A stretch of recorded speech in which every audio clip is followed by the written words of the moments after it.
from the College by the Lake, Coeur d'Alene, Idaho. Local, regional, national, and international guests discussing the issues and topics affecting the way you live are on Forum, the North Idaho College Public Forum, with your host and moderator, political scientist Tony Stewart.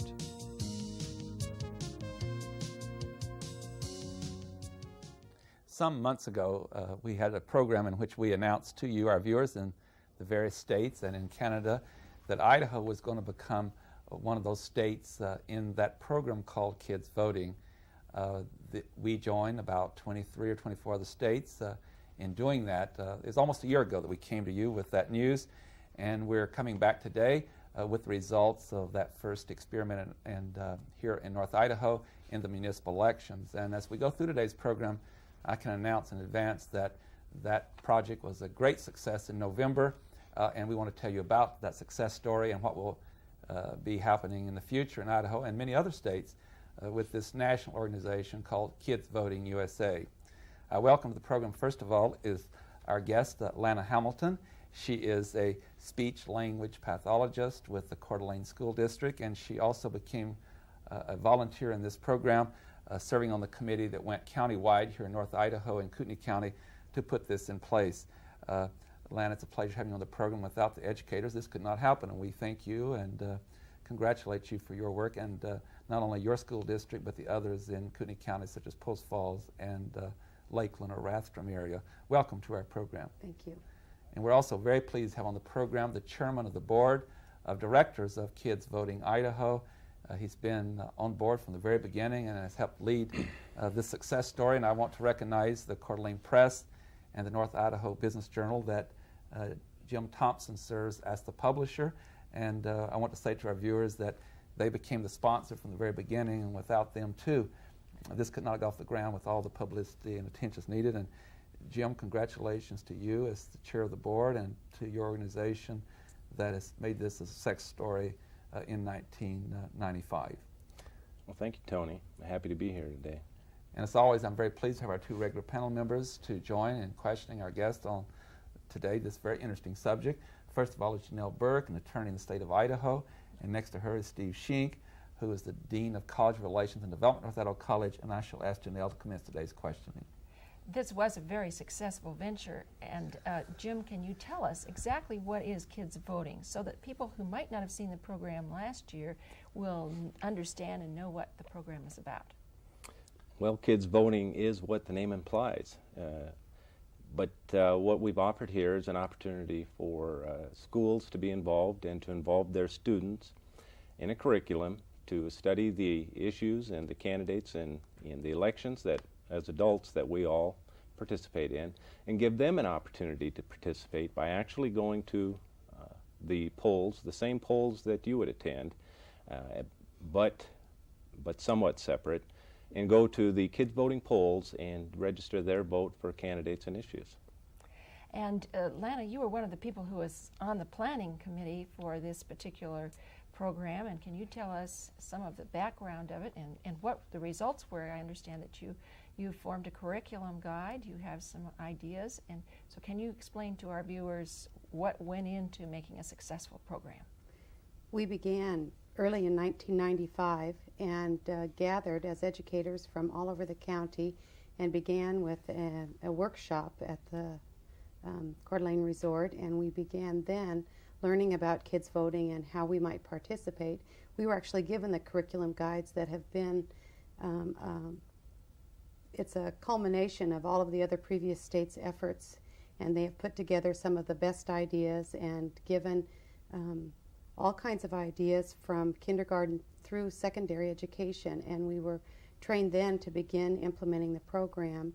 We met regularly throughout the year in preparation, and then once school began, became more active in actually planning how we might implement. Kids Voting USA Day was in the end of September, and at the particular school that I represented on the committee at Fernan Elementary, we coordinated Kids Voting USA Day with our own student council election. So that's how we began, and that's how the committee worked. We have brought the book. You might hold that up, Lana. It's a very thick document that's used all over the United States in kids voting. and you implement it here. Steve Shink. Jim, I'm one of those people who always likes to know a little bit about history and background. Can you tell us a little bit, and I hope I'm not getting into an area that you're not familiar with, but can you tell us a little bit about how and where kids voting got started at the national level? Yeah, to some degree.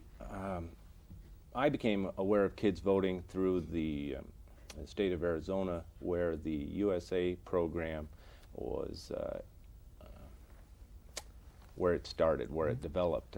But the original idea came from out of the country, South America. I forget which. Costa Rica. Was it Costa Rica? And in that country, the kids going to the polls and voting was very much a part of the voting process. And I think it was a publisher of one of the Arizona newspapers that was traveling in that area during the time of the election, and was really caught up with the participation and the enthusiasm and the high voter turnout. And it was his idea that this same idea might get students involved in the voting process and become a part of their life, and address a situation here in the States where, through apathy or whatever, voter turnout is declining. It has been declining for years, since the last, probably since the last Great War. Before the show, we talked just a little bit, and you mentioned that there were some goals that your organization, Kids Voting in this area, had set for itself. Could you share some of those with us? When we secured the license from Kids Voting USA for the state of Idaho, we became the license holder for the entire state. So we had 2 or 3 goals that we needed to address, and one was to implement a kids voting program, probably at a city level, like we did, before we took on the grand undertaking of a national election, to familiarize ourselves with the problems that we might run into in implementing a program. In addition to that, in this first year, we set some goals as a board on how we would make other communities aware of Kids Voting USA and the opportunity to become licensed through our organization. We do hold the license for the state of Idaho, and we will be the group that any other community in Idaho would need to work through in order to license. Lana, Jim and you have explained to us the basic goal for kids voting, and it's pretty simple. Familiarize young people with voting and hope to increase voter participation through education. But the book you held up is obviously a fairly weighty document. I mean, it's more than just a teacher standing in front of a classroom saying it's good to vote, you should do that. Could you take us through briefly what's involved in the curriculum for kids voting? The curriculum is different for every grade level, but because I work with preschool, I'll tell you a little bit about something that might be involved at a younger level. It may be as simple as a math program that looks at voting and the majority, and looking at how someone might vote, how many in their class eat one school lunch menu item over another, so that they can see how they make a difference in decision making that is meaningful for them. It might also include something at a later level that would include children or young adults reenacting something that has happened early in the democratic process in our own country.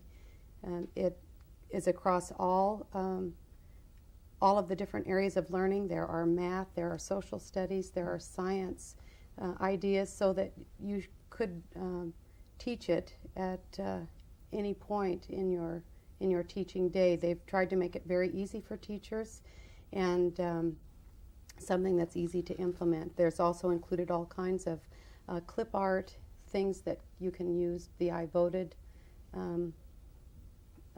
labels that they might leave the polling place wearing, and all kinds of things.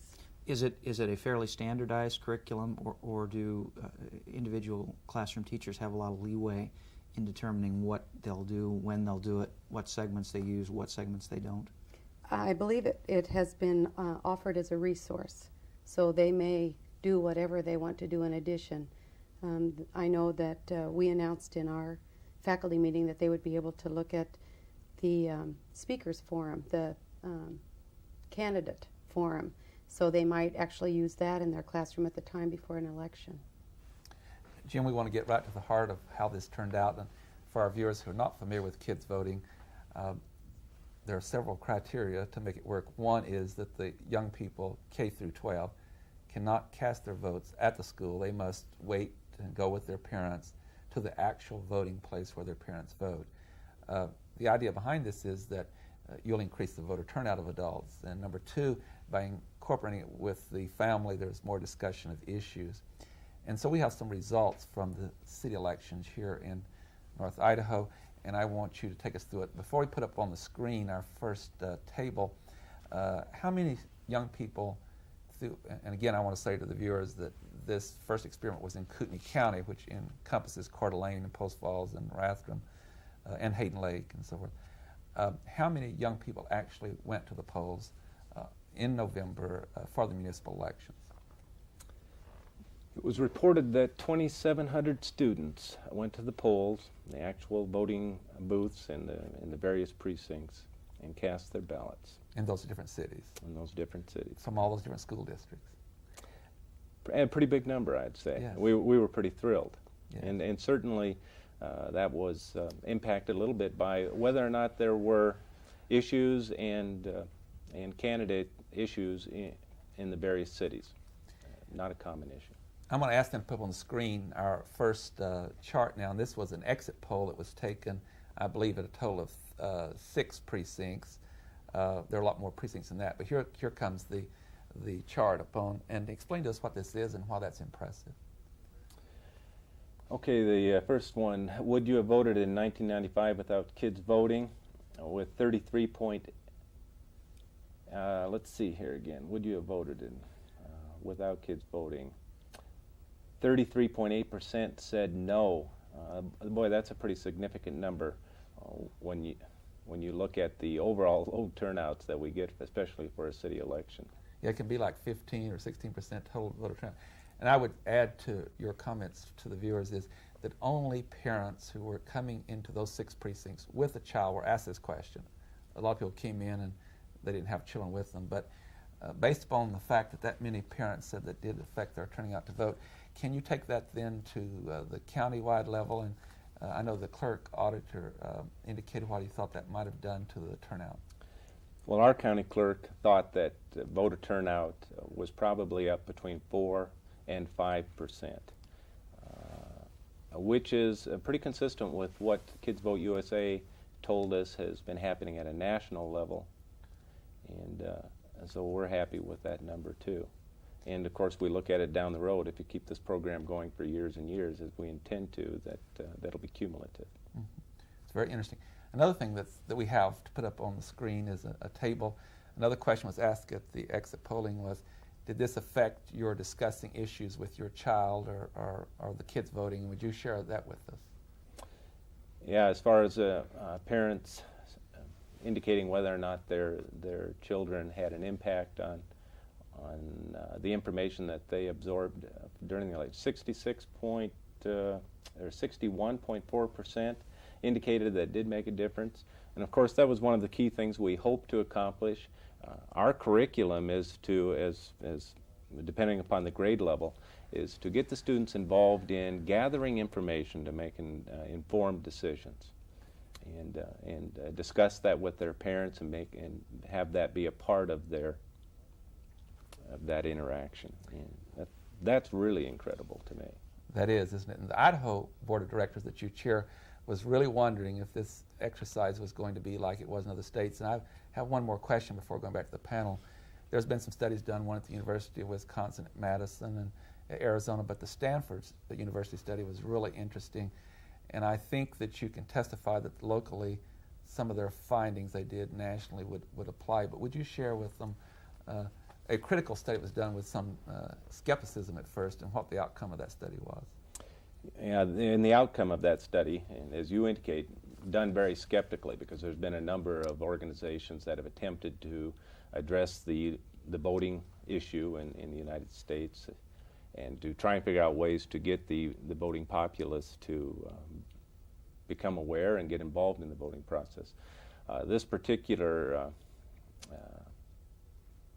study addressed whether or not, it took a look right at Kids Voting USA to see what kind of an impact it would have, and very skeptically done. And when the result was in, what was noted was this is probably the only program that's ever been investigated that is making a difference.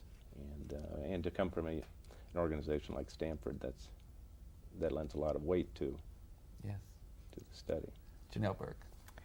I want to ask now about some of the stories that you heard when kids went to vote. What were some of the good luck stories and the fun kinds of things that happened? Let's start with you, Lana. You probably heard some from your own very students that they were saying, I went to vote with my parents, and what were their stories like? They were very excited to vote. All of the children that I talked to that voted were just thrilled. They received a flag pin, and they were worn very proudly the next day when they did come back to school after voting. At Fernan, when we actually had a mock election before the kids' voting day, it was great to see kindergarten children standing on chairs to reach the voting booth. My own, some of the other children were discussing some issues and talking about the candidates, which I thought was very interesting to hear the children's perspective about the use of tax money and other issues that sounded so wise coming from little mouths. What about you, Jim? Did you go down to the polls and watch? Well, actually I didn't, but one of the things that I found most interesting was the attendance at, for example, candidates' forums prior to the election, where we're hoping to see that involvement. And one of the comments heard at a city candidate forum was that the questions that were coming from the high school students were better than the questions being asked by the adults attending those candidates forums. More pressing questions, more dealing with the issues.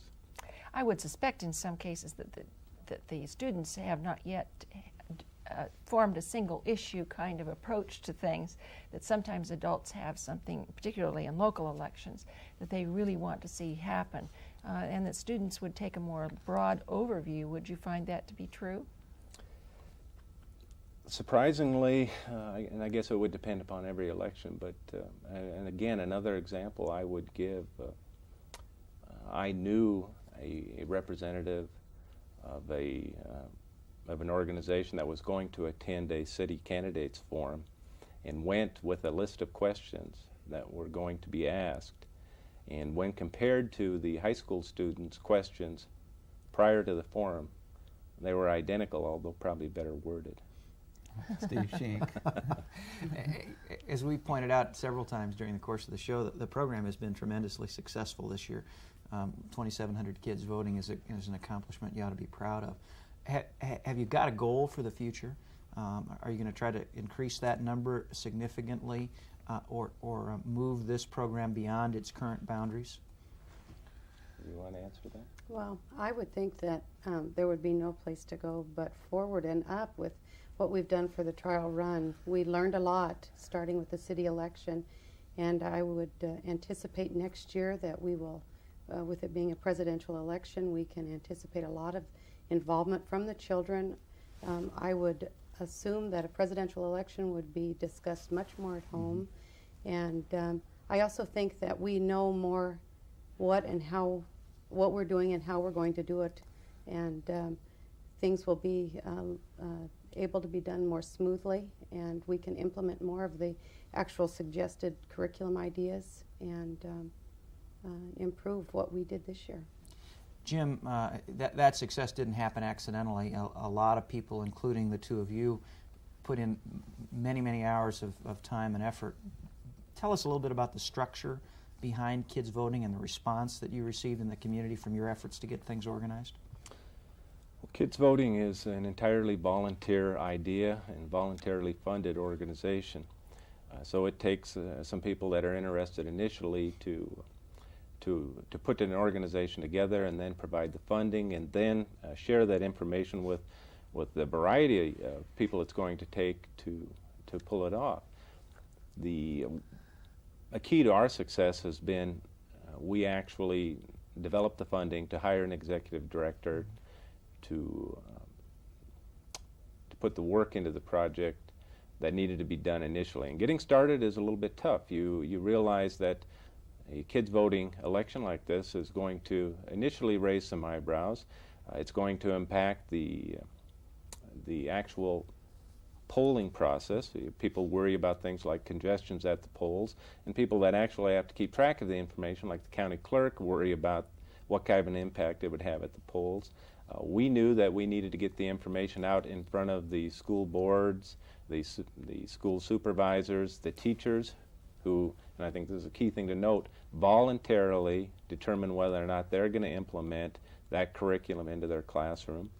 And that would be one of our goals as we look at the next election, is that more teachers will be inclined to introduce the program because of the success we had during the city election.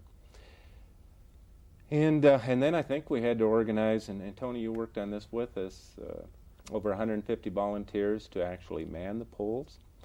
And maybe that's going to be another side benefit to this, as you will note, as you've been voting for years, that the people that have been manning the polls are the same people that have been doing it for years.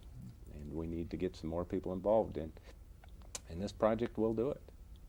One thing that's really interesting about the volunteers, and a lot of people were involved putting those together, it was from senior citizens to high school students working at the polls for the kids coming in. So it was really across age lines, or college students, and a lot of activists. And so, Jim, that was really important. Another point that you might make with our viewers is that was very cleverly done, I think. And Lori Barnes, who's our executive director, she's a really incredible organizer, and so her handprints are all over the success of this program, too. But Lori came up with the idea that we should have organizations to adopt a precinct on volunteer work. Would you share that with our viewers? Yes, I'll try and go back over that. We knew as we got started in this program that financing and manpower were both key issues. And we were getting a lot of feedback about people wanting to be involved but didn't necessarily have money to contribute to the program. And Lori's idea was adopt a precinct, and many organizations and individuals, classrooms, decided that was their pledge, to man a precinct and do that work. And of course it worked out beautifully, and I think that we had a number of we had a lot more applicants than we needed to actually man those polls. I hope that continues. Yes. Before the show we were talking to, and you've really made an excellent point of how crucial the schools are. Without them, you can't do this. We've talked about volunteers and how important they are. Share the other components that I know that you and the board were very involved in. I'm thinking of the business community and the kind of funding, and I mentioned at the beginning of the program of the publicity needed, and the Coeur d'Alene Press and the North Idaho Business Journal were providing that. But for those who are listening that want to start this, tell them what they must do in those arenas also. You're asking me to put my arms around a few words, a pretty big project. What was necessary to get Kids Vote going in Idaho was for some organization to step forward at a state level, and in this case it was the Coeur d'Alene Press and the North Idaho Business Journal. We were encouraged to do this by some individuals like Lori Barnes, who really believed in the program, but didn't have the resources to get it kicked off. And I think that newspapers is an ideal organization to get involved in a project like this, because publicity is such a key part of getting anything started. So when we decided to come up with the finances to secure the financing to secure the initial licensing, the Coeur d'Alene Press and the Business Journal, and certainly we agreed that we thought it was such a worthy project that we would provide publicity to keep the momentum going. When I look back now, I was pretty naive in how big a project we took on. Certainly a worthy project, though, and one that we'll stay after.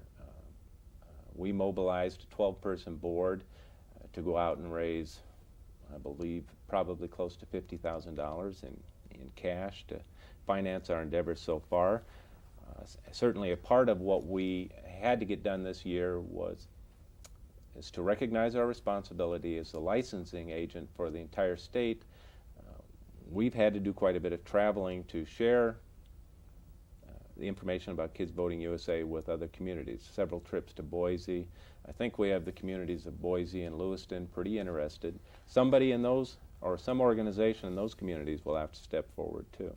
Isn't it true too that there were a number of corporations and civic groups that gave, you had categories of 500, 1,000, or 2,000, or so forth, and so that became part of both the Coeur d'Alene Press and the board's focus too, was to raise money that way. Yes, it was. Of course, we would accept any pledge or commitment of resource that we could get, but we did recognize some outstanding contributors. We had contributors, I believe, up to $2,500 in categories for $1,500 and categories for $500. This community's interest in the project and commitment was just incredible, and many, many pledges are already lining up to finance next year's endeavors. Janelle, we have less than 2 minutes. I know that we have a very short time, but Jim, tell us, do kids vote just like their parents? No, not necessarily, and we found that out at both here at our local election and Kids Voting USA at a national level would indicate the same thing. I believe at the last national election, if it would have been up to the kids, we would have elected a different president. So kids are pretty independent-minded. And what about the kids voting program in other states? Can we do this in other states as well? There's a kids voting program. The last information I have is about half the states in the union have a kids voting program. So if you're in a state that you don't have one, you can ask for one, is that right? Yes, you can. You would apply to Kids Voting USA, and I don't have that. Well, somewhere in this literature packet I have that information. They can contact us and we'll get the information to them. Yeah. I've got to see we're about out of time. Now, I do want to make one footnote to all this that we haven't mentioned today, and Jim can testify to this, and so can Lana. It's nonpartisan, and it's never a program that favors one party over the other one, but it's in a learning process. Both of you, I want to thank you so much for being with us, and it's been most informative to the panel for their outstanding questions. And ladies and gentlemen, we've enjoyed bringing you the success story, and we'd like to invite you to be with us again next week at this same time when we will discuss yet another issue. Until then, please have a good week. I am Tony Stewart.